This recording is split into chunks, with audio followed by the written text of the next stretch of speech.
Assalamualaikum warahmatullahi ta'ala wabarakatuh. Alhamdulillah. Assalatu wassalamu ala rasulillah Sayyidina wa maulana Muhammad ibn Abdillah wa ala alihi wa ashabihi wa man tabi'a hudahu wa walah, amma ba'du. Para sahabat, para teman-teman yang dicintai oleh Allah subhanahu wa ta'ala, di dalam Al-Quran ada satu surah yang berjudul Surah Pengusiran atau Surah Al-Hasyr. Surat itu berada pada urutan ke-59. Dan yang dimaksud dengan pengusiran pada surat itu adalah peristiwa diusirnya sebagian klan Yahudi di Madinah, yaitu kelompok suku Bani Nadir. Peristiwa itu pun dikenal dengan sebutan Perang Bani Nadir, yang hal itu terjadi pada tahun keempat setelah hijrah. Sebuah bentuk pengkhianatan secara terang-terangan yang secara sadar dan percaya dilakukan oleh Bani Nadir karena mereka dibantu oleh kelompok munafikin Madinah. Perang ini awalnya dipicu bocornya rencana jahat Bani Nadir membunuh Nabi SAW, yang membocorkan Allah Subhanahu wa Ta'ala sendiri melalui malaikat Jibril. Dan sebagai konsekuensinya, Bani Nadir harus dihukum dengan cara diusir, tidak boleh tinggal di kota Madinah. Setelah melalui drama pengepungan 15 hari, akhirnya mereka pun terpaksa angkat kaki dan menyebar ke berbagai wilayah yang berbeda. Umumnya, para ahli tarikh meyakini bahwa perang menghadapi pengkhianatan kelompok Yahudi Bani Nadir terjadi pada bulan Rabiul Awal tahun keempat Hijriah. Kalau dikaitkan dengan kejadian penting sebelumnya, yaitu Perang Uhud pada pertengahan Syawal tahun ketiga Hijriah, maka terpaut jarak waktu sekitar 4 bulan seusai terjadinya Perang Uhud. Namun, ada juga yang berpendapat bahwa kejadiannya 6 bulan setelah Perang Badar, seperti pendapat Az-Zuhri rahimahullah. Namun, Ibnu Katsir dan Ibnu Al-Qayyim menegaskan bahwa pendapat yang paling kuat adalah pendapat yang pertama. Adapun terjadinya setelah Perang Badar itu adalah perang terhadap Yahudi Bani Qainuqa, lalu perang terhadap Yahudi Bani Quraidah setelah Perang Khandaq. Sedangkan perang terhadap Yahudi Khaybar itu setelah perjanjian Hudaybiyah. Dan sebab musabab peperangan melawan Bani Nadir ini adalah, para ulama ahli sirah menyebutkan bahwa peperangan ini dipicu oleh setidaknya beberapa hal yang saling terkait.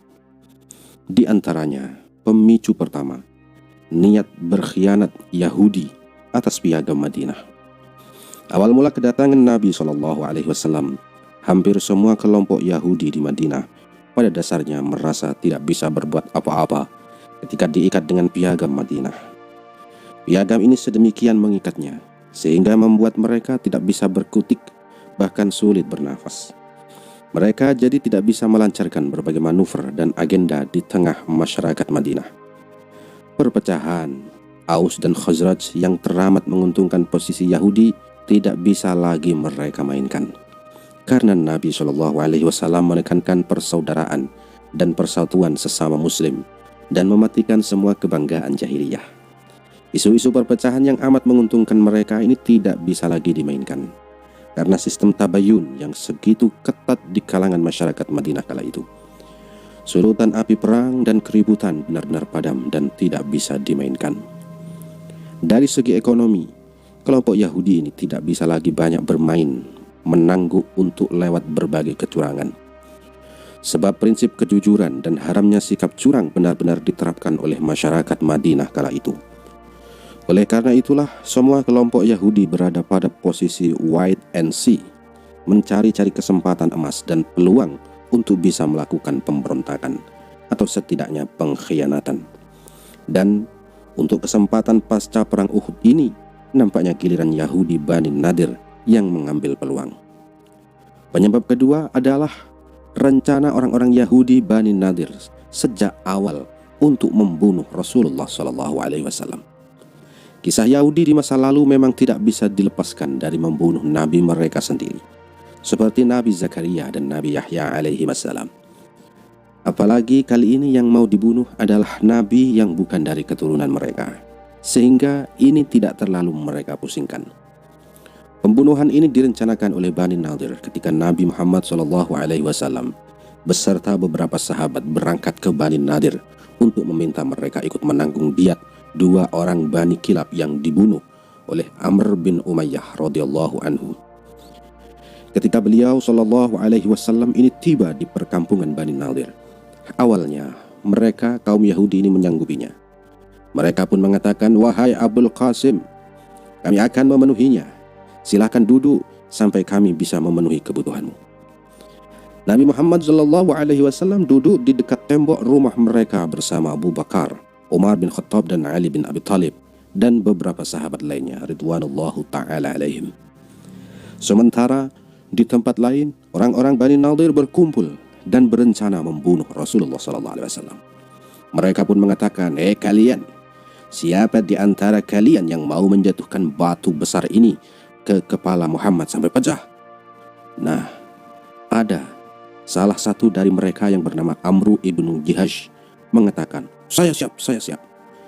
Mendengar rencana ini, Salam ibnu Mishkam yang hadir dalam perkumpulan jahat itu mengatakan, jangan kalian lakukan. Demi Allah, pasti Allah akan memberitahukan rencana kalian ini kepadanya. Peringatan Salam bin Mishkan ini tidak diindahkan. Mereka tetap berencana meneruskan niat jahat mereka. Dalam keadaan seperti inilah Allah Subhanahu wa ta'ala menurunkan wahyu melalui Jibril memberitahukan perihal rencana tersebut. Setelah mendapat wahyu itu, beliau Rasulullah SAW segera bangkit tanpa mengucapkan sepatah kata pun dan pulang ke Madinah. Begitu pula para sahabat. Para sahabat ini pun bertanya, apa yang menyebabkan beliau Rasulullah SAW tiba-tiba bangkit dari tempat beliau dan pulang tanpa pamit. Lalu kemudian diterangkanlah oleh Rasulullah SAW kisah yang sebenarnya terjadi. Para ulama ahli sirah menyebutkan pendapat lain bahwa penyebab perang dengan Bani Nadir ini terjadi pasca musibah berat menimpa kaum muslimin. Mereka baru saja kehilangan 70 sahabat dalam perang Uhud.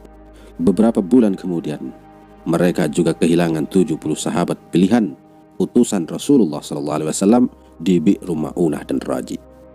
Nah, 2 peristiwa ini, Bi'ru Ma'unah dan Raji ini terjadi dalam 1 bulan, yaitu bulan Safar tahun ke-4 Hijriah. Kejadian-kejadian ini menorehkan kesedihan mendalam pada diri Rasulullah SAW dan para sahabat, sehingga berperang dalam situasi batin seperti ini jelas kurang menguntungkan.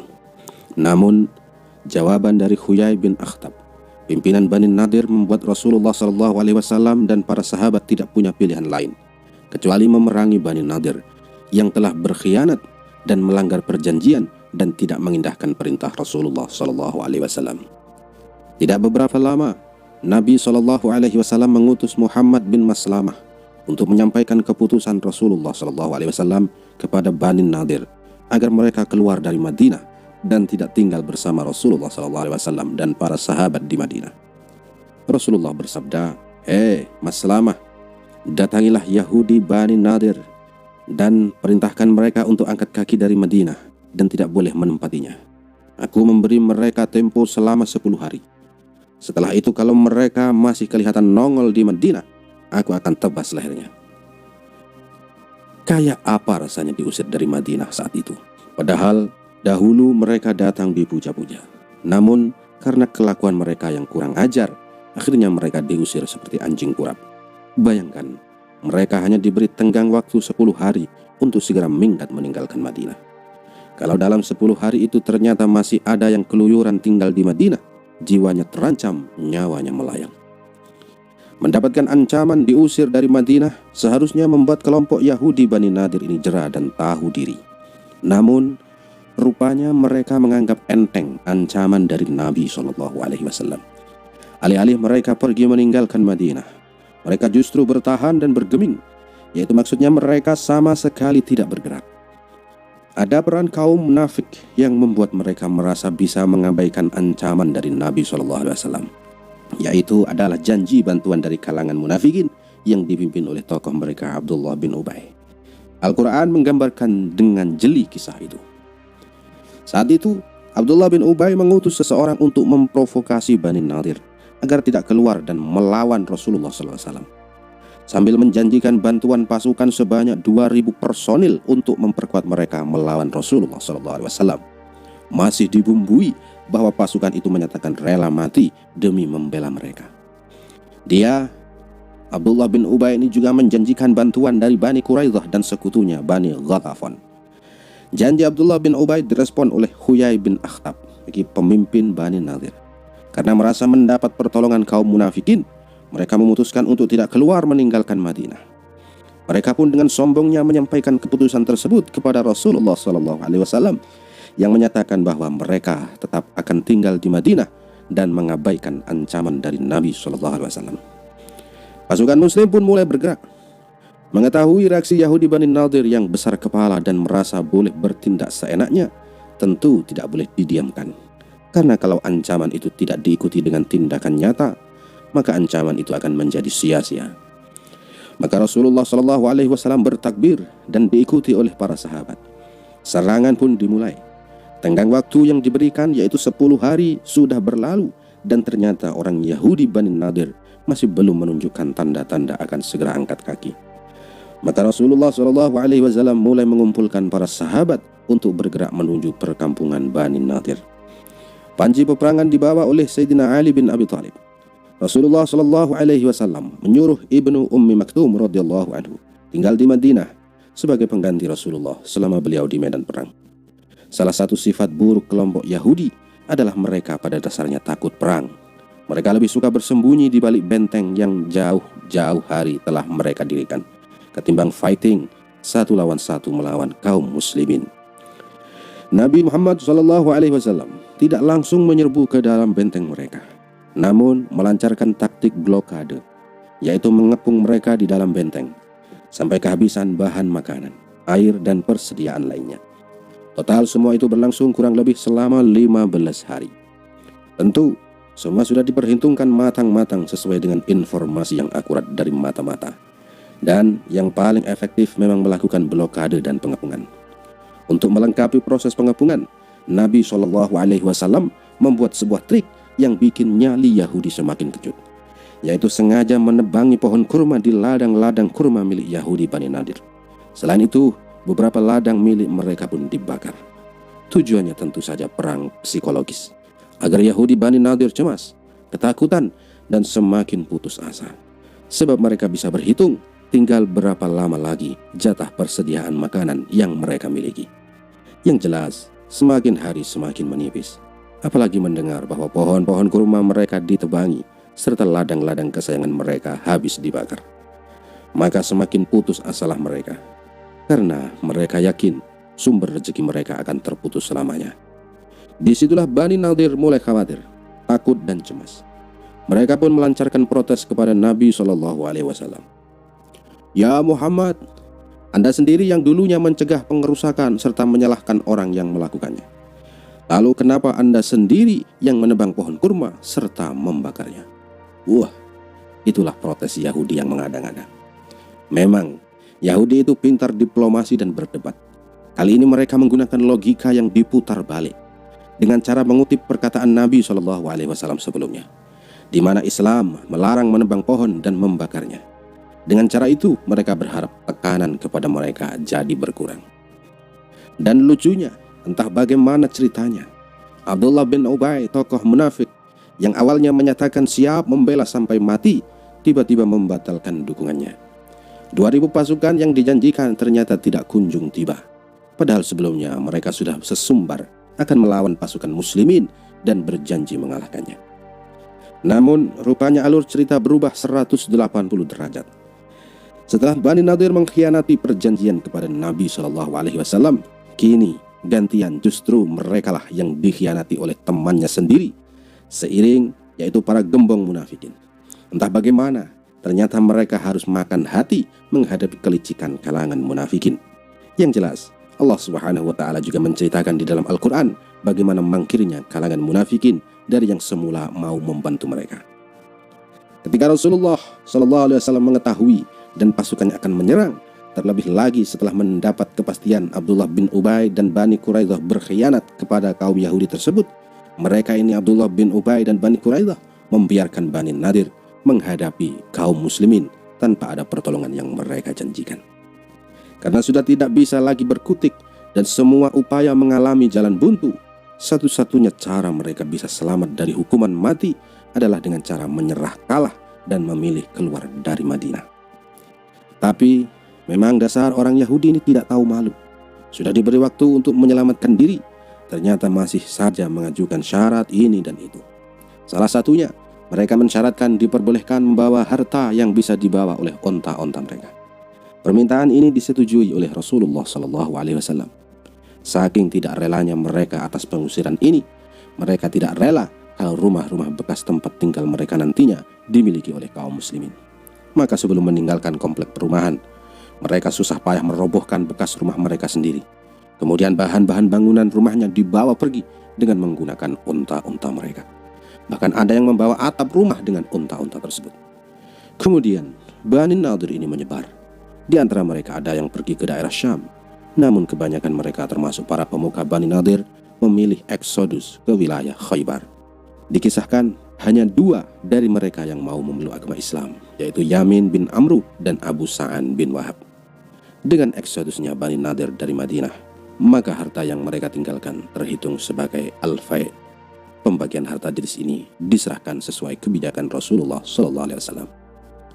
Dalam peristiwa ini, beliau Rasulullah SAW lebih banyak memberikannya kepada para sahabat dari kalangan muhajirin karena mereka lebih butuh bila dibandingkan dengan kaum Ansar. Hanya 2 dari kalangan Ansar yang beliau Rasulullah SAW beri al-fai' ini, yaitu Abu Dujanah dan Sahal bin Hanif radhiyallahu anhuma, karena keduanya memang sangat miskin. Dari peristiwa penting perang Bani Nadir ini ada banyak pelajaran yang bisa kita catat. Antara lain, pertama, niat jahat Yahudi. Perilaku sebagian kelompok Yahudi yang ingin membunuh Nabi SAW sebenarnya bukan hal yang aneh, karena Al-Quran menceritakan kepada kita bahwa Nabi mereka sendiri pun mereka bunuh juga. Setidaknya ada catatan bahwa wafatnya Nabi Zakaria akibat mereka bunuh. Dan tentu saja peristiwa diselamatkannya Nabi Isa alaihissalam dengan cara dinaikkan ke langit, lalu ada orang lain yang disalib karena dikira seperti Nabi Isa, juga merupakan bukti lain bahwa Yahudi terkadang suka membunuh Nabi mereka sendiri.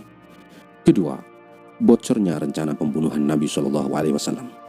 Pemberitahuan Allah Subhanahu wa Ta'ala kepada Rasulullah SAW tentang rencana Bani Nadir untuk membunuh Rasulullah tentu merupakan mukjizat dari Allah, sekaligus menjadi bukti bahwa beliau SAW benar-benar seorang nabi dan rasul.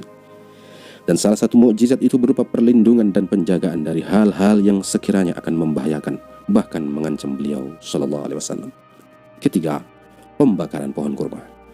Peristiwa pembakaran pohon-pohon kurma dan kebun Bani Nadir yang dilakukan oleh Rasulullah SAW menunjukkan bahwa keputusan seperti ini diserahkan kepada imam atau pemimpin apabila dilihat hal tersebut bisa melemahkan musuh.